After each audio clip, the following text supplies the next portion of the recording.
السلام علیکم ورحمۃ اللہ وبرکاتہ۔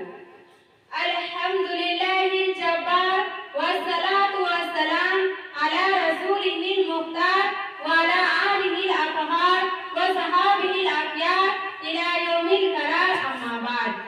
اعوذ باللہ من الشیطان الرجیم، بسم اللہ الرحمن الرحیم۔ قل هل يستوي الذین یعلمون والذین لا یعلمون۔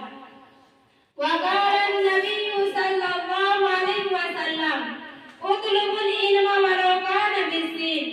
علم و دولت ہے جو کبھی لٹتی نہیں، علم و دولت ہے جو کبھی لٹتی نہیں، خرچ کرنے سے کبھی گھٹتی نہیں۔ بزرگان اسلام، معزز سامعین کرام، آج میں جس موضوع پر آپ حضرات کے سامنے گفتگو کرنا چاہتی ہوں وہ ہے علم۔ جس طرح ایمان اور کفر برابر نہیں ہو سکتے، جس طرح دھوپ اور سایہ برابر نہیں ہو سکتے، جس طرح بینا نابینا برابر نہیں ہو سکتے، جس طرح نور اور ظلمت برابر نہیں ہو سکتے، ٹھیک اسی طرح اہل علم اور غیر اہل علم برابر نہیں ہو سکتے۔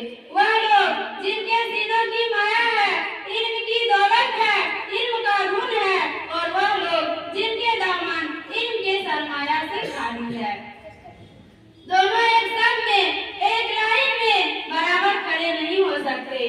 دوستو، اہل علم کی زندگی میں سب سے پہلے مرحلہ علم ہے۔ جو لوگ اس راہ سے گزرے ہیں وہ جانتے ہیں کہ یہ دور کتنا صبر آزما ہوتا ہے۔ طالب علم اگر مفلس ہو تو اس کی زندگی مزید دشوار ہو جاتی ہے، لیکن اگر دل میں عزم ہو، حوصلہ جوان ہو تو مشقتیں بھی کافر ہو جاتی ہے۔ علمی وہ دولت ہے جس کی وجہ سے اللہ تعالیٰ نے انسان کو اشرف المخلوقات بنایا۔ حضرت آدم علیہ السلام کو تمام مخلوقات پر شرف و امتیاز عطا کیا، اس لیے کہ حضرت آدم علیہ السلام کا علم تمام مخلوقات سے زیادہ تھا۔ اس دنیا فانی میں جتنی انبیاء کرام تشریف لائے سب کو معجزہ دیا گیا، مگر آپ کا سب سے بڑا علمی معجزہ ہے۔ لیکن حضرت عیسیٰ علیہ السلام کو آیا موتا کا معجزہ دیا گیا، البتہ تمام انبیاء کو کچھ نہ کچھ دیا گیا، مگر جناب رسول اللہ صلی اللہ علیہ وسلم کو ایسے عملی معجزات ہزاروں دیے گئے جو قرآن کریم کی شکل میں موجود ہے۔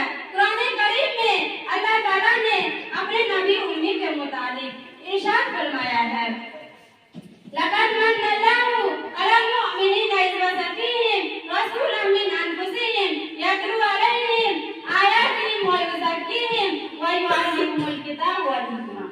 اس آیت شریفہ سے ظاہر ہوتا ہے گویا حضرت صلی اللہ علیہ وسلم کا منصب یہی ہے کہ آپ ان کی باتیں سکھائیں اور دانائی و حکمت کی تعلیم دیں، آپ ان کی عقلوں کو پاکیزہ بنائیں۔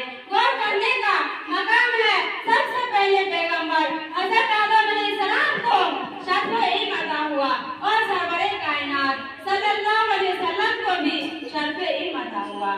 اس علم کے بدولت اس نے خدا کا خلیفہ بن کر سب کائنات کو زیر نگی کر دیا ہے۔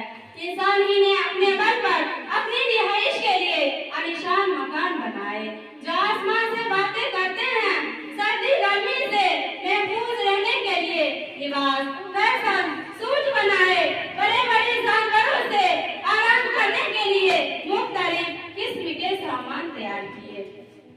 اسی علم کے ذریعے سے انسان نے بجلی کو پکڑا، ہوا کو تھام لیا، دریاؤں پر پل باندھے، اس سے نہریں نکالے، پہاڑ تراشے، لوہا پگھلایا، بےجان چیزوں سے وہ کام لیے جو جاندار بھی نہیں کر سکتے۔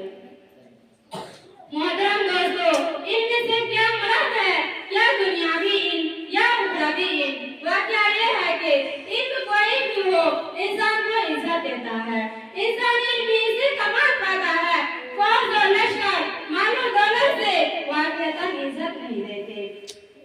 آپ صلی اللہ علیہ وسلم کا ارشاد گرامی ہے، اطلبوا العلم ولو کان بالسین۔ اگر علم کے لیے چین کے ملک جتنی دور بھیجنا پڑے تب بھی تنو علم کے لیے وہاں جاؤ، اور آپ نے